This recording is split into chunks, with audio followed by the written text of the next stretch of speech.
Good morning, hockey fans. This is Stephen Heisler with the Junior Hockey Morning Show. Today is Monday, February 6th, 2023.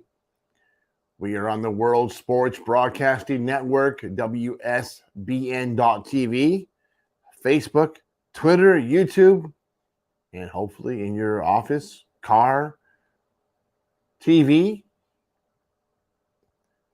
Watch part of the NHL All-Star Game fiasco from Sunrise, Florida.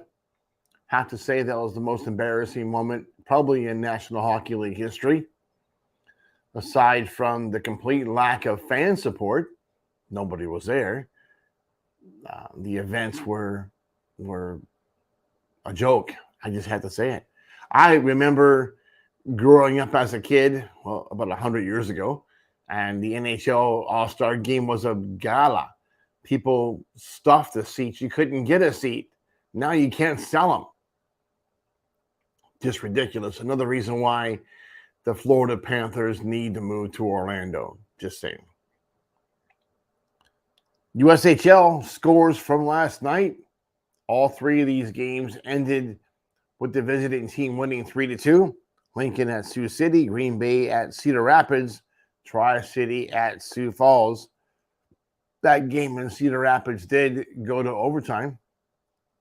Visitors won all three of those games. No games on the docket for today. North American Hockey League, no games yesterday or today other than the Top Prospects event at the UPMC Lemieux Center near Pittsburgh. Today's games are South versus Midwest and East versus Central. A number of other games are going on. 3HL All-Stars are also getting together with the NAPHL All-Star team. Should be a fantastic event. One of our players, Dante Hunzinger, is there with the PHL team. Really excited to see what he can do today against those 3HL guys. Show topic today, as it is every Monday, the NAHL report.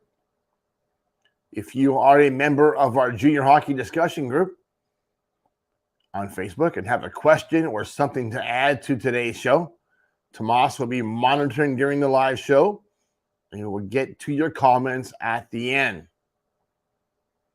Some folks are already asking questions. What's that money thing about? Something happened in Janesville. We'll talk about that in a few minutes. The North American Hockey playoff picture looks a little bit muddier this morning after a weekend of upsets and uncertainty. Then there's a situation in Janesville where it's unclear who exactly is responsible for the hot water incident and if or a certain Fairbanks coach may have inspired the incident after warm-ups. The Oklahoma Warriors are red hot with 11 straight wins, and Danbury remains winless in the last 28. Let's get to the rankings.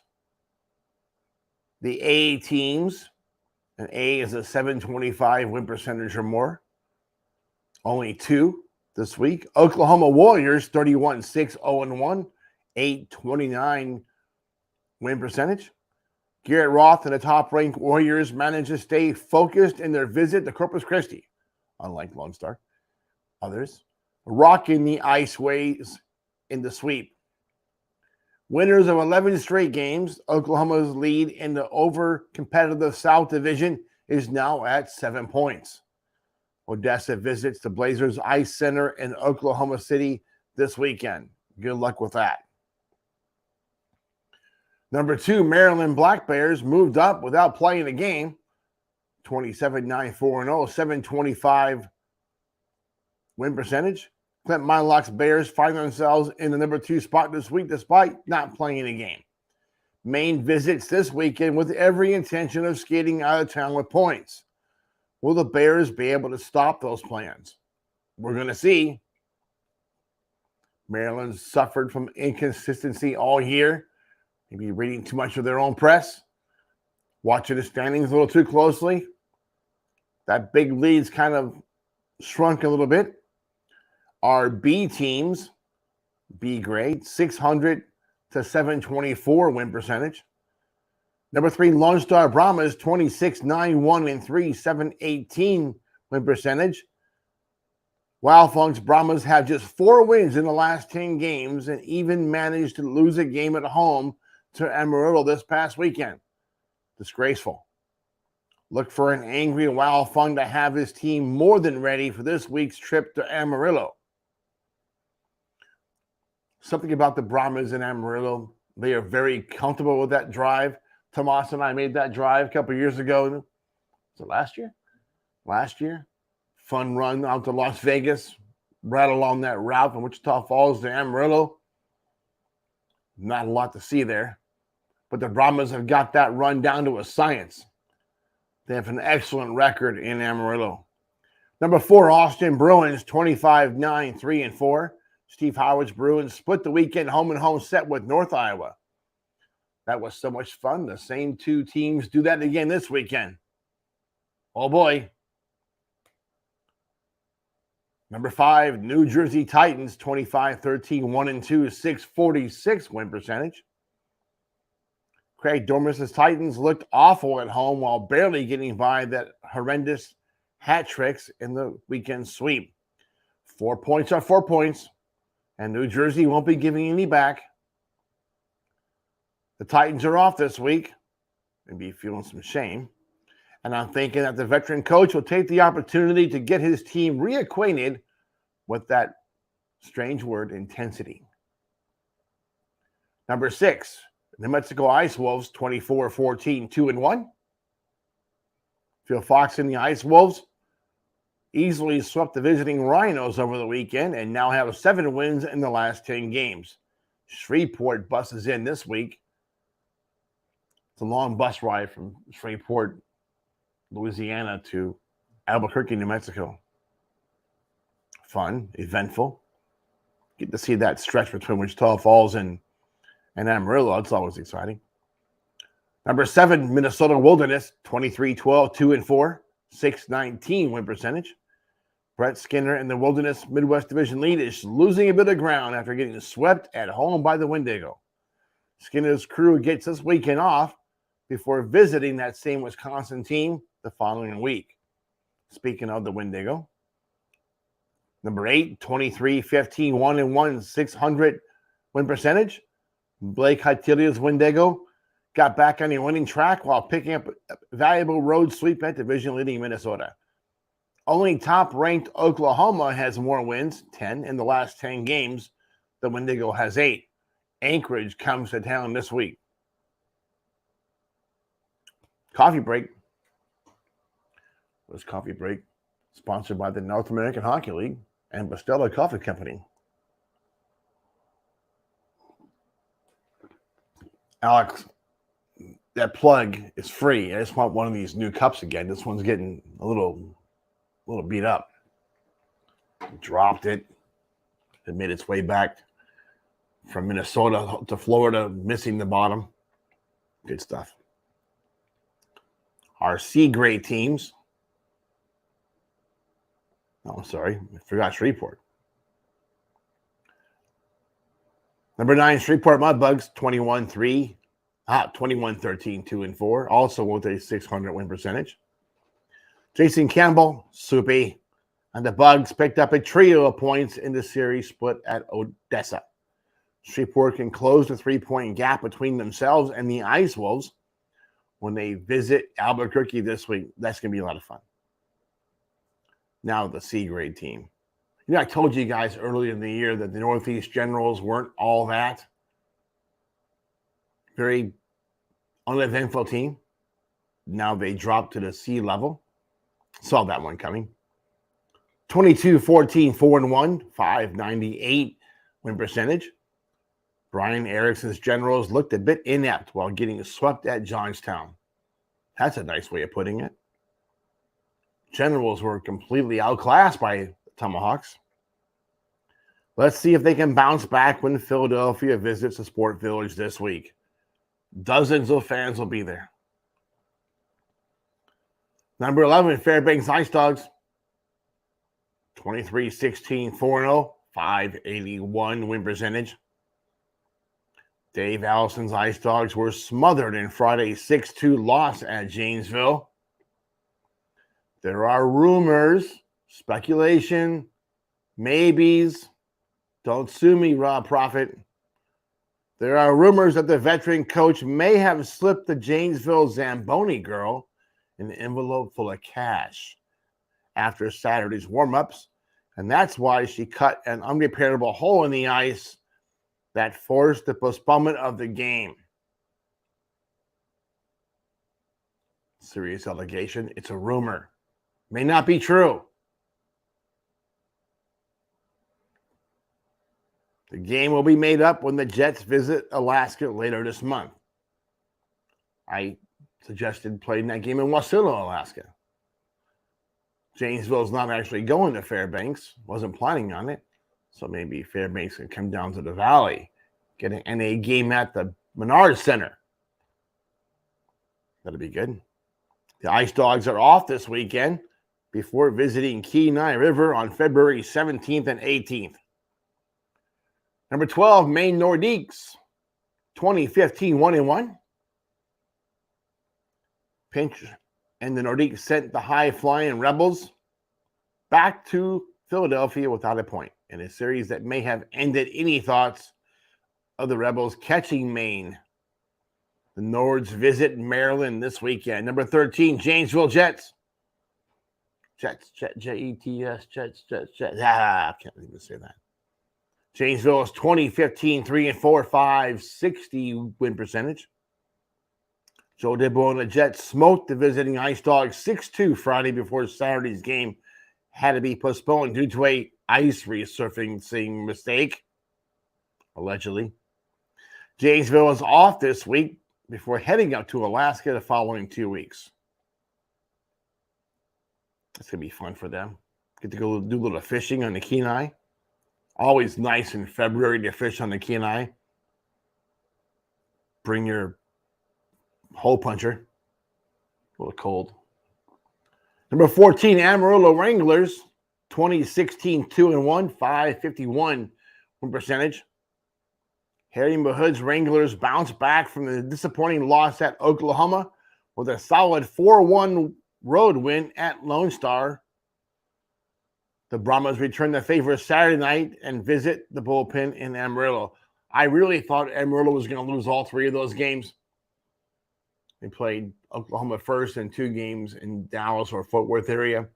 Surprised me they got a win.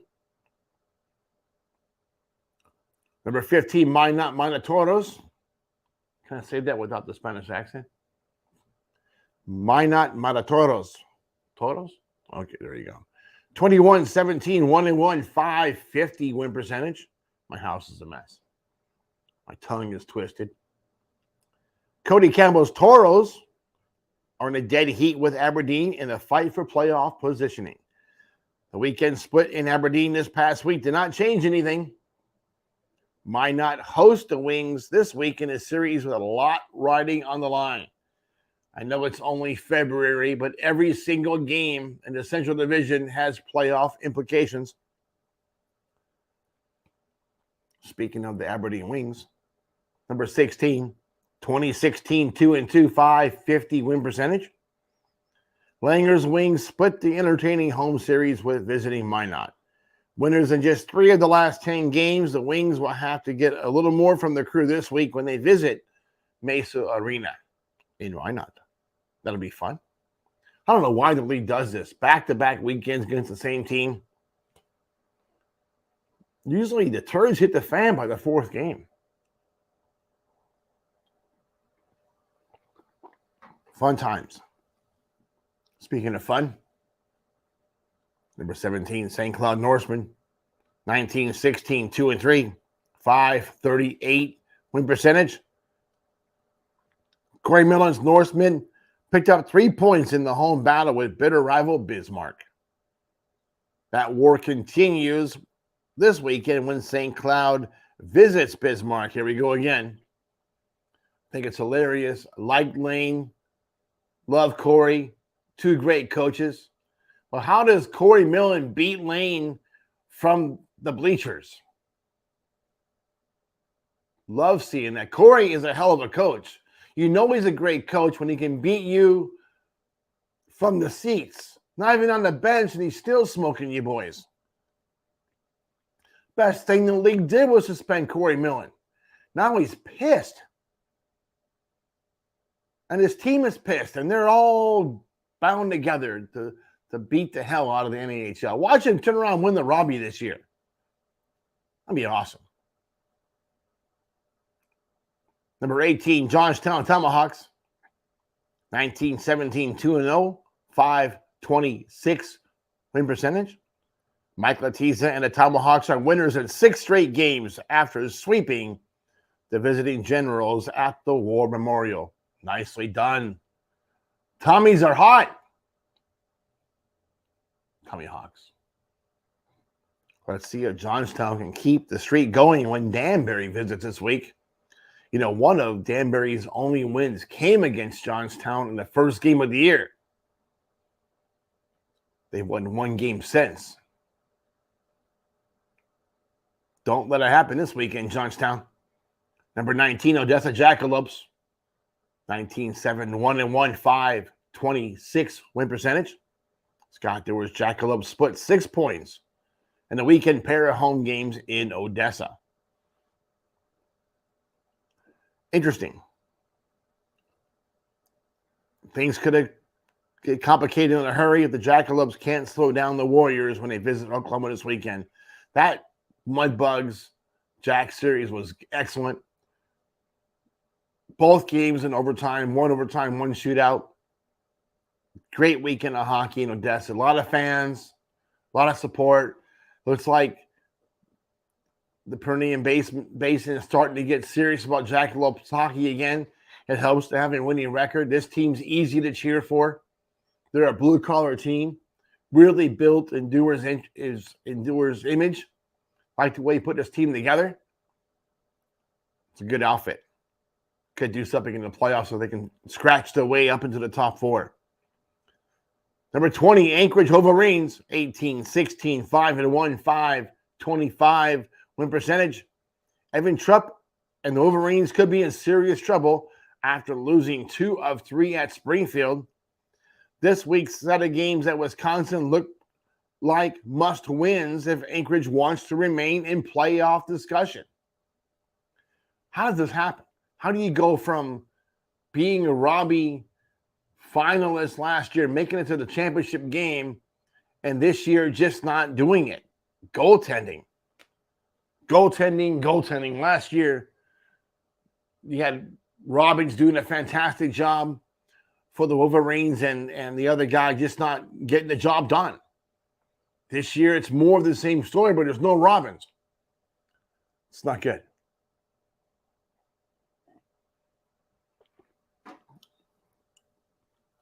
Number 21, Chippewa Steel. 19-18, 1-1. 513 win percentage. Casey Young and the Steel picked up an important home sweep of Kenai River to remain in playoff discussion.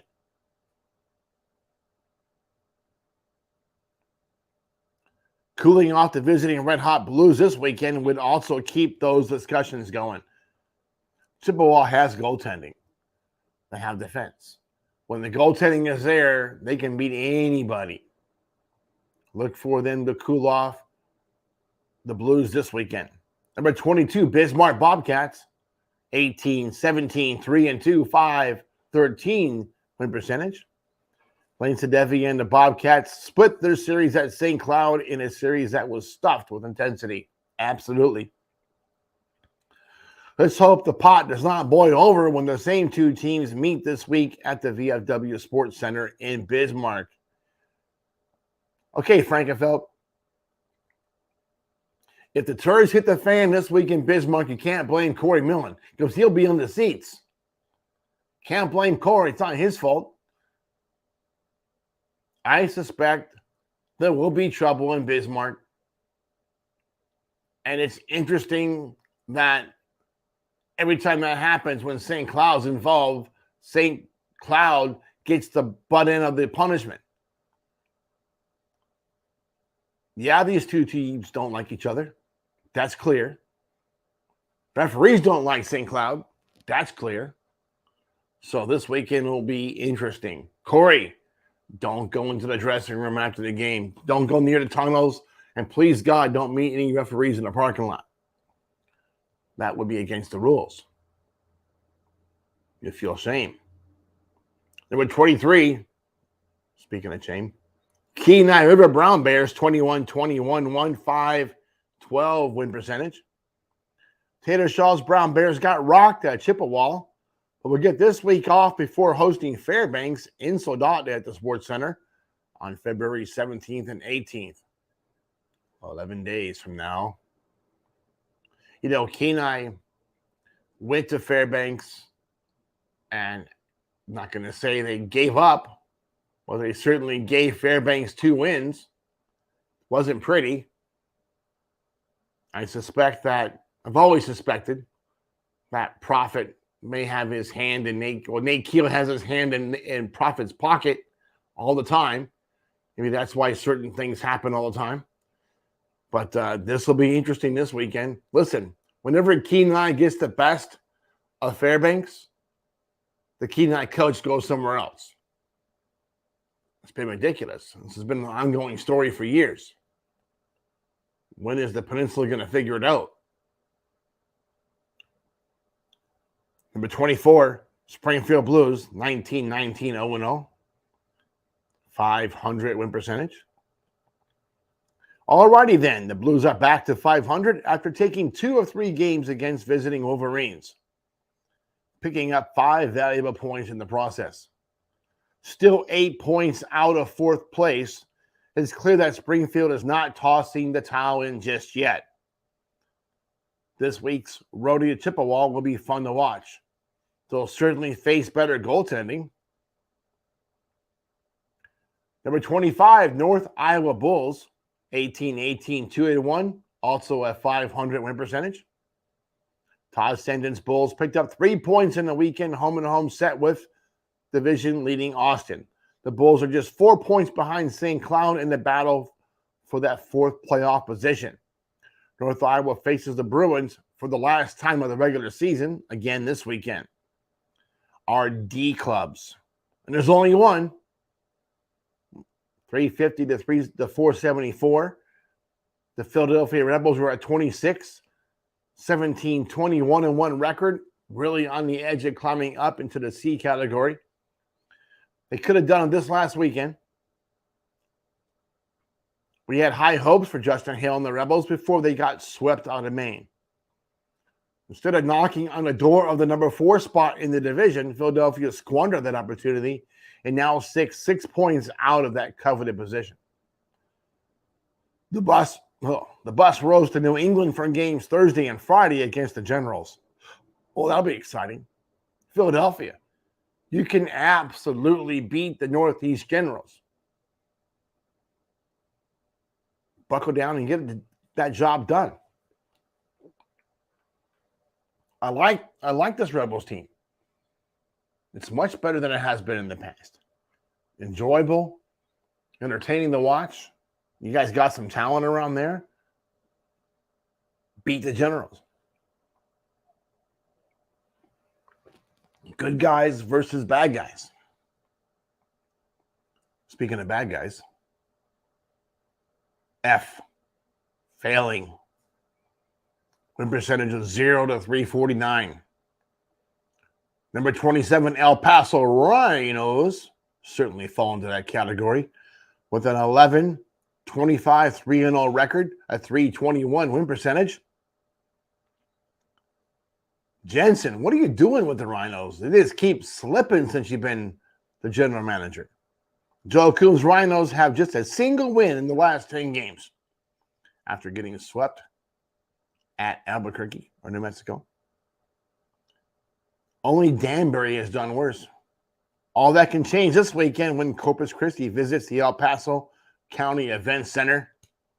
I really think that series this weekend will end up in a split. I think Corpus will win one, and El Paso will get that monkey off their back. Or will they? Speaking of the ice race, number 28, Corpus Christi Ice Rays, 926, 5-0, 288 win percentage. Sylvain Cloutier and the Ice Rays packed the American Bank Center for the weekend series against division-leading Oklahoma. Getting swept at home is never going to be fun, nor is losing 4 straight games to the same team. And that's what happened to the Ice Rays. Lost 2 in Oklahoma City, 2 back home in Corpus. There is some good news. The bus rolls west to El Paso this weekend. I see a win, maybe 2. That leaves us with number 29, Danbury hat tricks. Amazing. 234, 4-2, 119 win percentage. Patrick Steffen and the Tricksters are now winless in the last 28 games after getting swept at New Jersey. In their defense, Danbury pushed the defending Robertson Cup champions to overtime Friday and lost again Saturday by a goal. They're pretty close.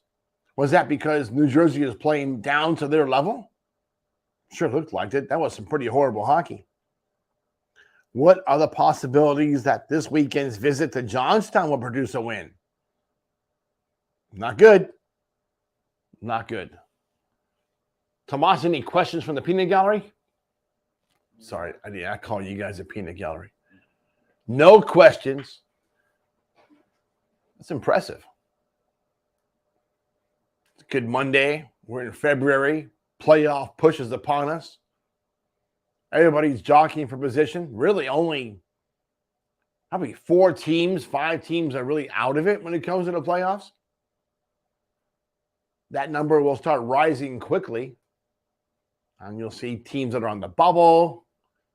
They want to be in the playoffs or not. But what really has happened is that it left teams all looking for the same players. People that wanted to get a player to push them over the hump is happening across the entire continent. And with so many teams still in contention, it makes this move to move players around or bring young kids in just a little more harder to make. A lot of guys are going older, more 20-year-olds, more 19-year-olds in order to get that push. Coaches are competitive animals. They want to win, it's just by design. And I understand that push. So there you go. That's it for today, folks. A little show today, 28 minutes, 29 minutes. Tomorrow's show, we'll jump back into the vault, see what we can dig up. But until then, enjoy your coffee and have a great day in hockey.